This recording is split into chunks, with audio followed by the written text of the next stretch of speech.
11ویں کی نیاز. جی اب 11ویں کی نیاز ہم دلواتے ہیں, اور 11ویں کی نیاز پہ ہم کہتے ہیں کہ جب آسمان اور زمین کی تخلیق ہوئی دن 10واں تھے رات 11ویں. جب قرآن پاک نازل کیا گیا دن 10واں تھے رات 11ویں. وہ آپ کہہ رہے ہیں کہ کوئی بھی ایسی چیز جو قرآن اور حدیث سے ٹکراتی ہو, جیسے وہ شریعت کے خلاف ہو, وہ اپنا جو ہے دیوار پہ دے مارا جائے, دیوار پر دے مارا جائے. میرا سوال ہے 11ویں کی نیاز. جی اب 11ویں کی نیاز ہم دلواتے ہیں, اور 11ویں کی نیاز پہ ہم کہتے ہیں کہ جب آسمان اور زمین کی تخلیق ہوئی دن 10واں تھے رات 11ویں. جب قرآن پاک نازل کیا گیا دن 10واں تھے رات 11ویں. وہ ایسے اپنا جو ہے کہتے ہیں 11ویں کی جو نیاز ہم دلواتے ہیں, اس میں کتنی صداقت ہے؟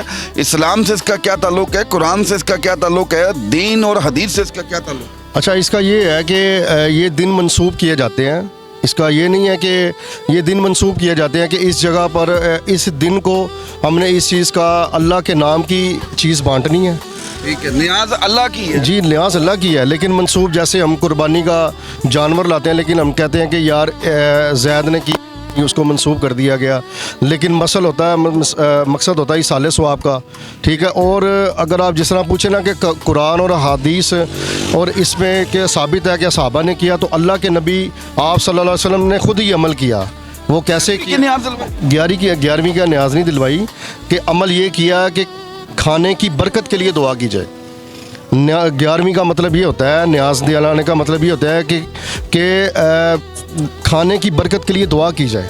تو یہ کھانے کی برکت کے لیے دعا کی جاتی ہے. جس طرح کہ حدیث کا حوالہ دے دیتا ہوں, صحیح بخاری کی حدیث ہے 5381 نمبر, یہ آپ اسکرین شاٹ چلا دیجئے گا, کہ اس میں اللہ کے نبی آپ صلی اللہ علیہ وسلم جب ابو طلحہ رضی اللہ تعالیٰ عنہ نے ان کی گھر دعوت کی, تو آپ کے ساتھ کچھ صحابہ بھی تھے.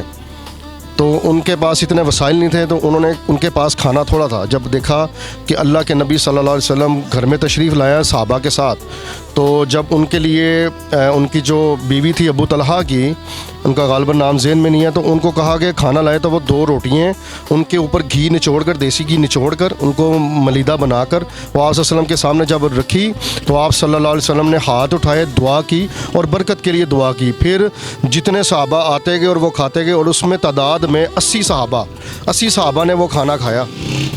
یہ برکت کی دعا کی جاتی ہے. 11ویں کا مقصد یہ ہے, یہ احادیث سے ثابت ہے. آپ کو میں حوالے سینڈ کروں گا, لازمی آپ چلائیے گا, تاکہ جو کمنٹس میں دیکھتے ہیں جو شرک کے نعرے لگاتے ہیں نا, فتوے لگاتے ہیں, تاکہ ان کو پتہ چلے کہ کس طرح یہ ایصال ثواب اللہ کے نبی صلی اللہ علیہ وسلم نے برکت کے لیے, کھانے کی برکت کے لیے دعا کی, کھانے کے بعد دعا مانگی یا کھانے سے پہلے مانگی. تو 11ویں شریف کا بھی یہی عمل ہے. اس میں کوئی کباہت نہیں ہے کہ کسی اللہ کے ولی نے اس کو کام کو رائج کیا, جاری کیا, تو یہ صدقہ جاریہ ہے. جس طرح کہ ایک صحابی آئے حضرت سعد رضی اللہ تعالیٰ عنہ, انہوں نے کہا کہ میری والدہ اس دنیا سے وفات پا چکی ہیں, تو میں ان کے لیے کیا کر سکتا ہوں؟ تو آپ صلی اللہ علیہ وسلم نے فرمایا کہ آپ ان کے لیے کنواں جاری کروا دیں, کھدوا دیں, تاکہ جو بھی ان میں سے کنویں سے پانی پیے گا, انسان ہو چرند پرند ہو, تو وہ صدقہ جاریہ آپ کی والدہ کے لیے ہوگا. تو اس کنویں کا نام بھی سعد کی ماں کا کنواں رکھا جی. گیا. یعنی کہ آپ تعصب یہ دینا چاہ رہے ہیں کہ جب ہمارے پیارے اس دنیا سے چلے جاتے ہیں, ان کے لیے ہم ایصال ثواب کے لیے جو نظر نیازیں ہم دیتے ہیں, تو وہ ان تک پہنچتی ہیں, ثواب ان کا بے شک پہنچتی ہے.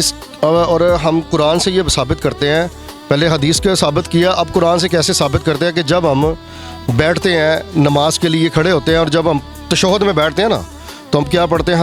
التحیات للہ والصلوات والطیبات السلام علیکہ ایھا النبی. یہاں پر نبی پاک صلی اللہ علیہ وسلم پر سلام بھی پہنچ گیا. اب وہ جو کہتے ہیں نا کہ وہ جو کہتے ہیں نا کہ مردے سنتے نہیں, تو ہمیشہ جو سویا ہوتا ہے نا اس کو سلام نہیں کیا جاتا, جو جاگ رہا ہوتا ہے اس کو سلام کیا جاتا ہے. السلام علیکہ ایھا النبی ورحمۃ اللہ وبرکاتہ. اگلی آیت آتی ہے السلام علینا وعلی عباد اللہ الصالحین, یعنی کہ اپنے اوپر بھی اور اپنے جو نیک بندے ہیں, نیک اولیاء, ان پر بھی سلام بھیجا جا رہا ہے. اس کا ترجمہ پڑھیں. اور اللہ پاک قرآن پاک میں باقاعدہ فرما رہے ہیں کہ میں اور میرے فرشتہ نبی کریم صلی اللہ علیہ وسلم پر اپنا سلام درود و سلام بھیج. درود و سلام تو ہو گیا نا, لیکن جو سلام بھیجا جا رہا ہے اور زندہ پر بھیجا جا رہا ہے کہ السلام علینا وعلی عباد اللہ الصالحین.